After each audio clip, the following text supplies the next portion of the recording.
Hey, it's me, Nalthazar, and welcome to another Magic the Gathering Puzzle Quest video. In today's video, I'm going to be highlighting a new exclusive card that is part of the Geared bundle that is currently available in the vault, Warstorm Surge. So, let's get into it.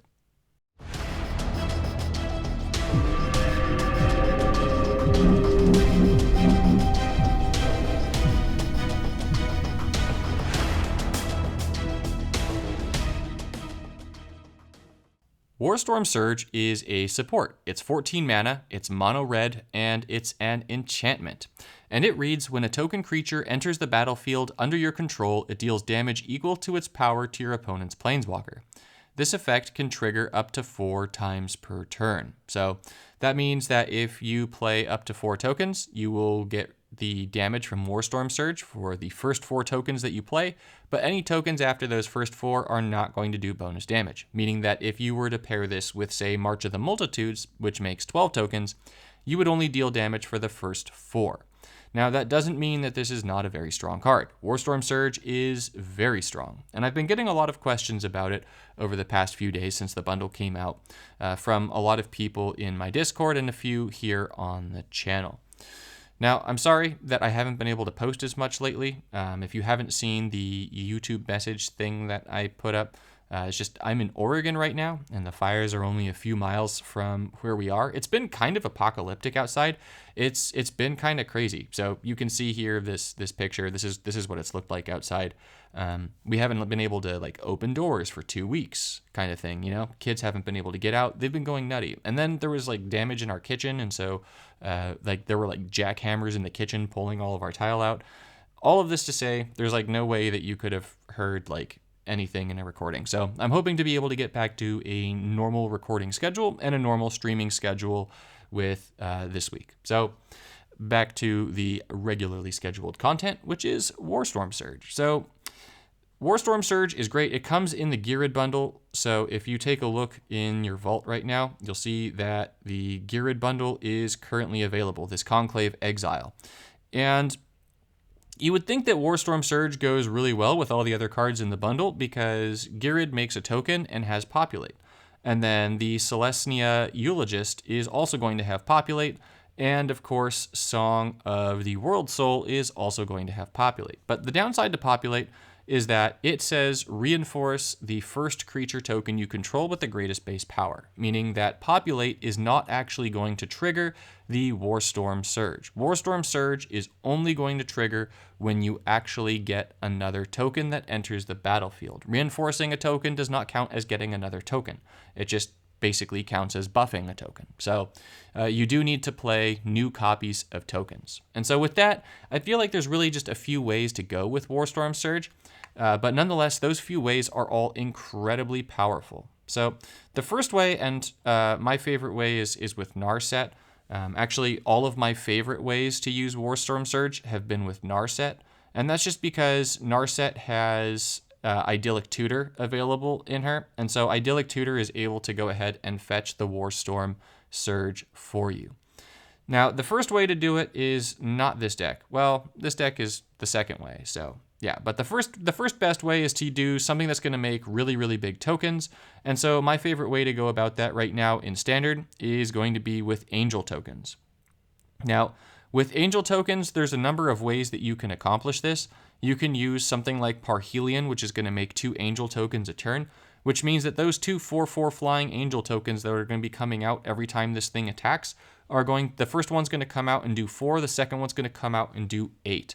The third one's going to come out and do 12, the fourth one's going to come out and do 16. So that damage is going to stack up really quickly. If your opponent doesn't have a pretty immediate answer for Parhelion or the Angel tokens, they're just going to die. That's it. There's really not a whole lot they can do if they don't stop it quickly.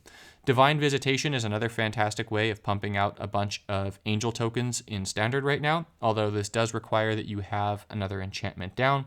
And Finale of Glory becomes an absolute beast with this card if you're able to play it for that X is 12 or more to create the Vigilant Angel tokens, because those Angel tokens are going to come down and you're going to be getting, you're going to be triggering the 4, right? So you're going to be doing 4, 8, 12, and 16 all right there, which means that you're doing 40 damage, not including the fact that you're getting, 12, 4/4 flying vigilant angels. It's super nasty, right? Super, super nasty. So deck 1 that you're going to see from me is actually an angel token deck, and it just wipes the floor with my opponent. They just stood absolutely no chance.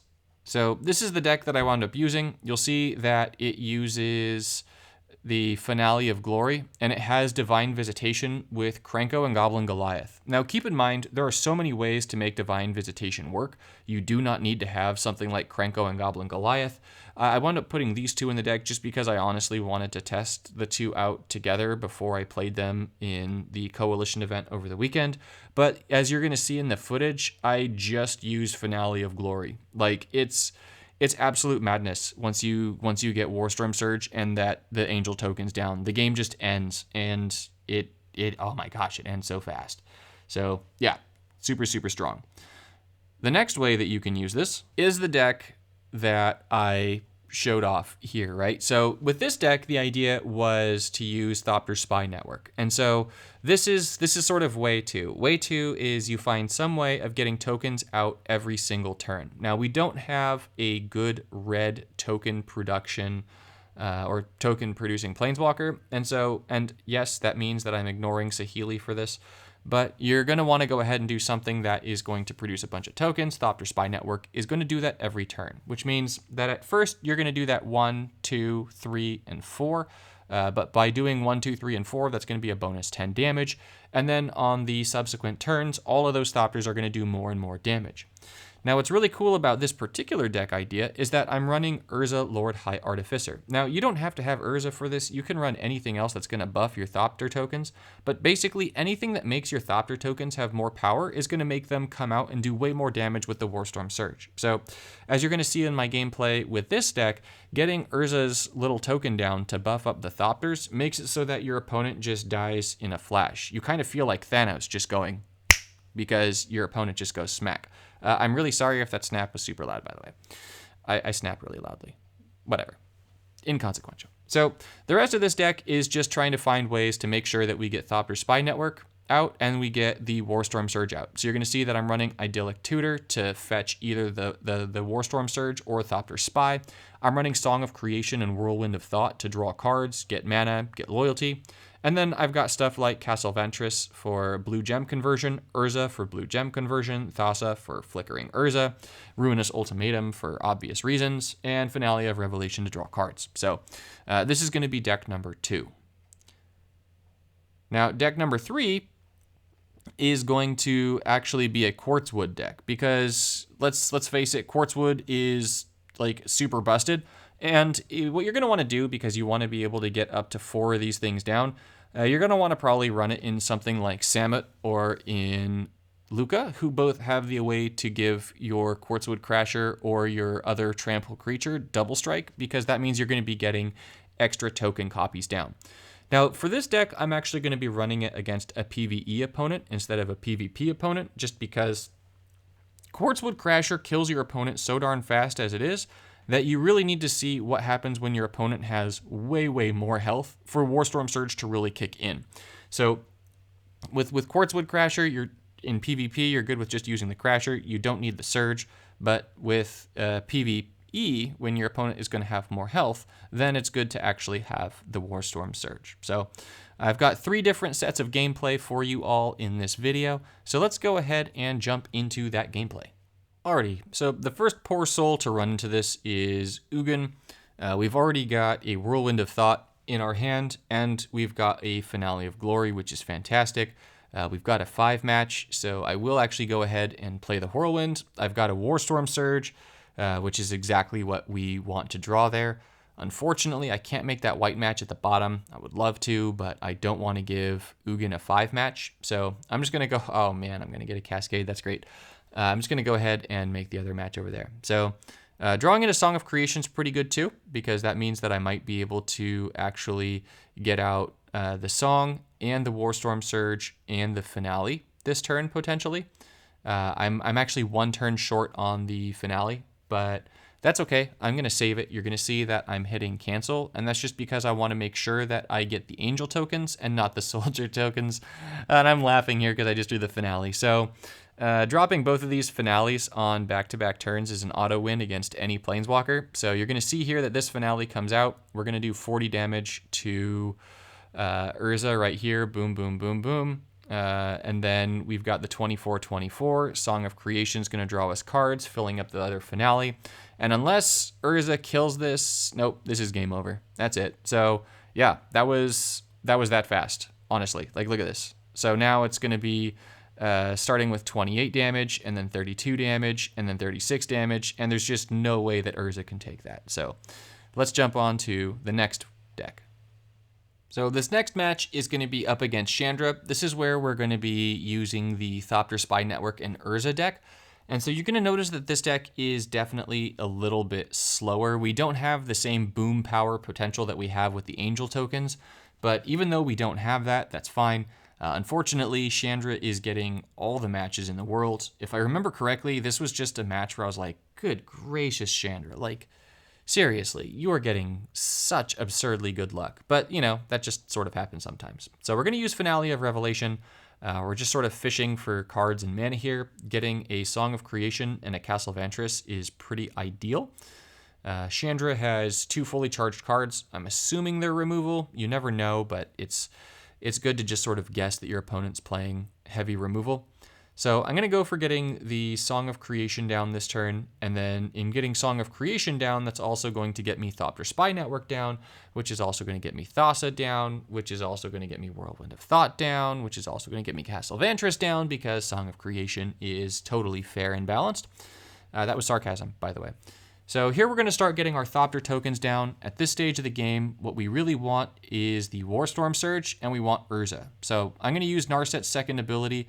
The card draw is actually going to give the Warstorm Surge mana from my Song of Creation. And then I've got a really big landfall there with the red and white.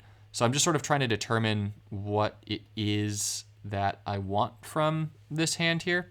So I'm going to go ahead, I'm going to play the Warstorm Surge. And then that draws me the Urzas, but unfortunately there's just no way that I'm going to be able to play those. So I'm playing that Idyllic Tutor just to sort of get it out of my hand, get another enchantment out of the way from my deck. Chandra is mistakenly going to zap me instead of getting rid of my Thopters, but oh well. Yeah, okay. So I was right from the beginning. Chandra did have removal, but it's not a big deal. So we're going to go ahead and hit Chandra for 10 with the Thopters coming down. I'm going to go ahead and, yeah, I'm just going to toss that. I don't need that. I'm going to use my Finale here. I'm really hoping that the Finale is going to get me an Urza. Perfect. Okay, nice. That's like best case scenario, right? Because now Urza is going to come down. I can have Thassa at end of turn, flicker Urza, which means that those Thopters are going to get really big. And this is exactly what I was talking about earlier in the video, where if you have something that can buff those Thopters up, make it one of the swords or just anything like, look at what happens this turn, right? So these Thopters have 19 power, 20 power, 21 power, 22 power, and then we've got 26 power right now on the battlefield between the Thopters and Urza. And that's just going to be game over. That's it. There's just nothing else that Chandra can do. So once again, you get Warstorm Surge out and you get your token producer out, and that's it. Like that's game over. So I'm going to freeze down my hand, go for the kill, and then show off the next deck. Yeah, that's it. Goodbye, Chandra. You tried. You tried.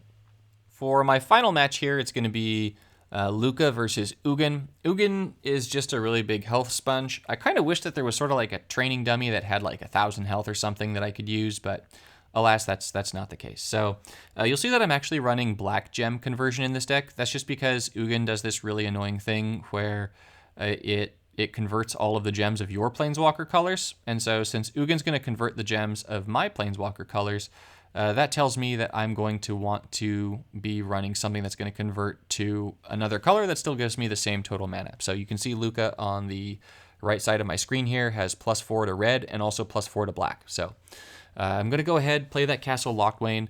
I draw into Killer Instinct, which is great because I want to start getting my Quartzwood Crashers.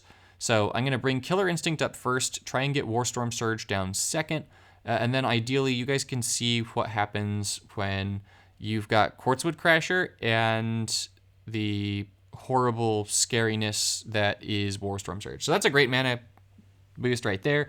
And then also with our Whirlwind of Thought, we're already at our third ability. So I could actually go ahead and use my third ability this turn on the Quartzwood Crasher and then ensure that the Quartzwood Crasher is going to stay on the battlefield. But I'm actually going to risk it for the biscuit here. I'm going to let the Quartzwood Crasher go this turn. And then I'm going to try and hope that I get another Quartzwood Crasher next turn. So we'll see if Killer Instinct gives it to me. But there you go. You see, so the first token you get out, the Warstorm Surge is only going to do 1 damage. And then now all of the other ones are going to do a little bit more, right? Because that first token just has 1 power when it comes onto the battlefield. So you actually need a little bit more. So here I'm going to go ahead. I'm going to give the Quartzwood Crasher the double strike. I'm going to go ahead and boost the Song of Creation up in my hand. I maybe should have moved Borborygmos up here too, but I was like, whatever, we're good. And so I'm going to go ahead. I think I make the Black Landfall here because the Black Landfall gives me 8 mana. Yeah, so that gives me 8 mana. That means that I definitely get Song of Creation down here, which I wanted. It's going to mean that I get Witch's Cottage down here, which gives me a bunch of mana to Borborygmos. I'm not going to be pulling that Quartzwood Crasher back from my graveyard. I'm going to let the Borborygmos enter the battlefield. Borborygmos has haste. And so here you're going to see that now is when the Dino tokens get really big and scary. Like look at how much damage this is doing. This is just so absurd. Look at that. That's crazy. And so as you can imagine, Ugin's dead next turn already, right? If I use my third ability, Ugin is very, very dead. Like, super very dead. But for the sake of seeing how much damage these Quartzwood things do, I'm actually not going to use my third ability here. I'm just going to let these beasts hit. So you're going to see that Ugin has 189 health here, right? So we're going to see how much we can chunk away from Ugin. I'm not even going to use the Inspired Ultimatum on Ugin. I'm just going to go ahead and burn the Phoenix away to gain some life. The card draw is pointless, right? It's just gonna, it's not gonna do anything. The Witch's Cottage is not gonna do anything. And so here, look at how much damage this does. So boom, token 1, and then boom, token 2, game over. So we just did 189 damage, and the Borborygmos didn't even get a chance to hit. It's busted, guys. Super busted. So now to my final thoughts on this card. Alrighty, so in conclusion, Warstorm Surge is a very strong card. It's not meta warping in the way that a card like Eidolon of Blossoms is. It doesn't have as much utility as Eidolon, and a lot of the times if you're playing Warstorm Surge, if you're using something like those Angel tokens, or if you're using something like Quartzwood, you're probably going to win the game anyways. That being said, Warstorm Surge is still like crazy powerful, guys. Like, even with the cap of the effect only triggering 4 times per turn, you're going to be able to do some really wacky things with it. So it's not an absolute must-have for your collection, but if you choose to get this bundle, you are going to love this card if you have anything that produces tokens, because it just does so much damage. Like, so much damage, guys. So that's basically it on that. Do I think it's worth it? Yeah, I do. It's strong, guys. It's fun. Is it something that you're going to use in a lot of events right now with how objectives are worded? Probably not. But that being said, if you want to have a really powerful card in your collection and you don't want to wait to get it for when booster crafting comes out for M21, then go ahead and get it. That being said, Gyrid is a strong card too. I actually really like Gyrid a lot too. So it's not to say that Warstorm Surge is the only good card in this bundle. Gyrid is also quite a good card. So I do think that this is actually a very decent bundle. Warstorm Surge was one of my top chase cards going into the set. And after playing with it, I think it's definitely one of the better cards in the set.